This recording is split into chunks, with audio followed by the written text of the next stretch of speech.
ತಲೆ ಮೇಲೆ ಕಲ್ಲು ಹಾಕಿ ವೆಂಕಟೇಶ್ ಕೊಲೆ ಕೇಸ್ಗೆ ಟ್ವಿಸ್ಟ್ ಸಿಕ್ಕಿದೆ. ಕೊಲೆ ನಡೆದ 24 ಗಂಟೆಗಳಲ್ಲಿ 11 ಆರೋಪಿಗಳನ್ನ ಅರೆಸ್ಟ್ ಮಾಡಿದ್ದಾರೆ.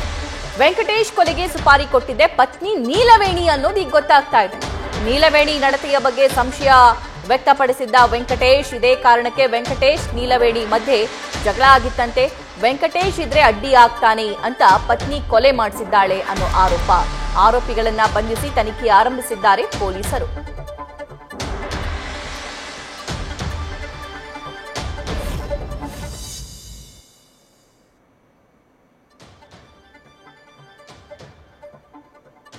ಹಳದಿ ಸೀರೆ ಉಟ್ಟಿಕೊಂಡಂತಹ ಮಹಿಳೆಯೇ ನೀಲವೇಣಿ. ಈಕೆ ಬೇರೆ ಸಂಬಂಧ ಹೊಂದಿದ್ದಾಳೆ ಅಂತ ಹೇಳಿ ಪತಿ ವೆಂಕಟೇಶ್ ಈಕೆ ಜೊತೆ ಜಗಳ ಮಾಡಿರ್ತಾರೆ. ಜಗಳ ಮಾಡಿದ್ದಕ್ಕೆ ಪತಿ ಅಡ್ಡ ಆಗ್ತಾನೆ ನನ್ನ ಸಂಬಂಧಕ್ಕೆ ಅಂತ ಹೇಳಿ ಈಕೆ ಸುಪಾರಿ ಕೊಟ್ಟು ಗಂಡನನ್ನೇ ಕೊಲೆ ಮಾಡಿಸಿದ್ದಾಳೆ. ಸೊ ಈಗ ತನಿಖೆಯ ನಂತರ ಇದರ ಸತ್ಯಾಸತ್ಯತೆ ಗೊತ್ತಾಗಿದೆ. ವೆಂಕಟೇಶ್ ಕೊಲೆಯಾದ ನಂತರ ಸಂಬಂಧಿಕರ ಜೊತೆ ಬೇರೆಯವರ ಜೊತೆ ಆಕೆ ಗಲಾಟೆ ಮಾಡ್ತಾ ಇದ್ದಿದ್ದು, ರೋಧಿಸ್ತಾ ಇದ್ದಿದ್ದು, ಅಳ್ತಾ ಇದ್ದಿದ್ದು ಎಲ್ಲಾ ನಾಟಕ ಅನ್ನೋದು ಈಗ ಗೊತ್ತಾಗಿದೆ.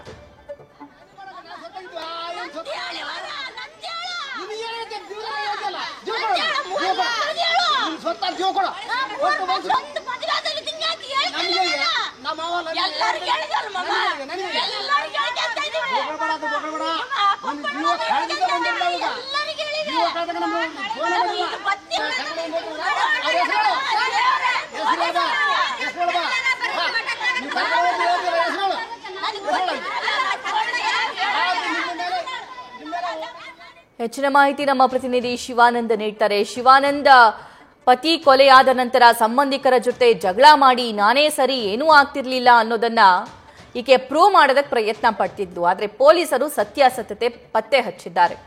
ಹೇಗೆ ಈ ಪ್ರಕರಣ ಭೇದಿಸಿದ್ದಾರೆ ಪೊಲೀಸರು? ಈಕೆ ಏನೆಲ್ಲ ಪ್ಲಾನ್ ಮಾಡಿದ್ಲಂತೆ?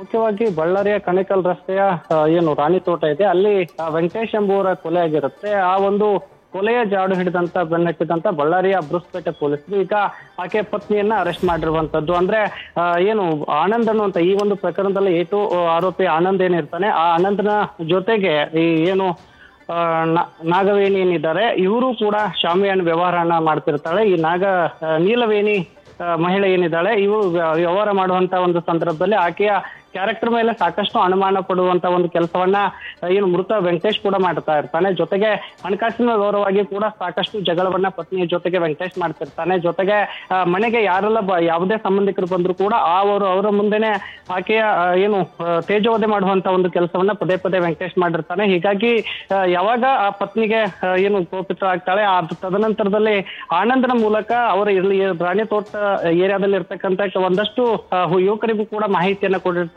ಜೊತೆಗೆ ಏನು ಹೇಗಾದ್ರೂ ಮಾಡಿ ವೆಂಕಟೇಶ್ನನ್ನ ಕೊಲೆ ಮಾಡಿಸ್ಬೇಕನ್ನುವಂತ ಒಂದು ನಿಟ್ಟಿನಲ್ಲಿ ಸುಪಾರಿಯನ್ನು ಕೊಟ್ಟಿರ್ತಾರೆ.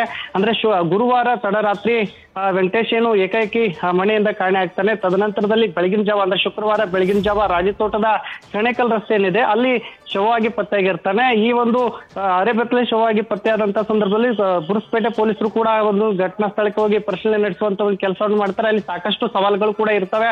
ಯಾಕಂದ್ರೆ ಈ ಪತ್ನಿ ಕೂಡ ನನ್ನ ಗಂಡನ ಅಪರಿಚಿತ ವ್ಯಕ್ತಿಗಳು ಕೂಡ ನನ್ನ ಗಂಡನ ಕೊಲೆ ಮಾಡಿಸಿದ್ದಾರೆ ಅನ್ನುವಂತ ಒಂದು ನಿಟ್ಟಿನಲ್ಲಿ ಪೊಲೀಸರಿಗೂ ಮಾಹಿತಿಯನ್ನ ಹೇಳುವಂತ ಒಂದು ಕೆಲಸವನ್ನ ಮಾಡಿರ್ತಾಳೆ. ತದನಂತರದಲ್ಲಿ ಈ ಒಂದು ಪ್ರಕರಣ ಪೊಲೀಸರಿಗೂ ಸಾಕಷ್ಟು ತಲ್ಲವನ್ನು ತಂದಿರುವಂತದ್ದು. ಹಾಗಾಗಿ ಆಕೆ ಏನು ಪತ್ನಿಯ ಕಾಲ್ ಹಿಸ್ಟ್ರಿಯನ್ನ ತೆಗೆದಂತ ಸಂದರ್ಭದಲ್ಲಿ ಆಕೆ ಆನಂದ್ಗೆ ಪದೇ ಪದೇ ಫೋನ್ ಅನ್ನು ಮಾಡಿರ್ತಾಳೆ. ಜೊತೆಗೆ ಈಗಾಗಲೇ ಕೊಲೆ ಮಾಡಿದಂತ 11 ಏನು ಜನ ಯುವಕರಿದ್ದಾರೆ ಅವರಿಗೆ ತಲಾ 500 ರೂಪಾಯಿಯನ್ನ ಕೊಟ್ಟಿರ್ತಾರೆ. ಹಾಗಾಗಿ ಆ ಒಂದು ಫೋನ್ ಪೇ ಹಿಸ್ಟ್ರಿ ಆಗಿರ್ಬೋದು ಮತ್ತೆ ಆಕೆ ಆನಂದ್ ಜೊತೆಗೆ ನಿರಂತರ ಸಂಪರ್ಕದ ಆಧಾರದ ಮೇಲೆ ಈಗ ಏನು ಪತ್ನಿಯ ಸುಪಾರಿ ಕೊಟ್ಟು ಗಂಡನನ್ನ ಕೊಲೆ ಮಾಡಿರುವಂತ ಒಂದು ಶಂಕೆ ವ್ಯಕ್ತ ಆಗ್ತಿರುವಂತದ್ದು. ಹಾಗಾಗಿ ಆಕೆಯ ಅನುಮಾನದ ಮೇಲೆ ಪೊಲೀಸರಿಗೂ ಕೂಡ ಈಕೆ ಆರೋಪಿ ಅನ್ನುವಂತ ಒಂದು ನಿಟ್ಟಲ್ಲಿ ಈಗ 11 ಜನರನ್ನ ಅಂದ್ರೆ ಪತ್ನಿ ನೀಲವೇಣಿ ಸೇರಿದಂತೆ ಒಟ್ಟು ಆನಂದ್ ಸೇರಿದಂತೆ ಒಟ್ಟು 11 ಜನ ಆರೋಪಿಗಳನ್ನ ಈಗ ಬಂಧನ ಮಾಡಿರುವಂತದ್ದು. ಸಭಾ.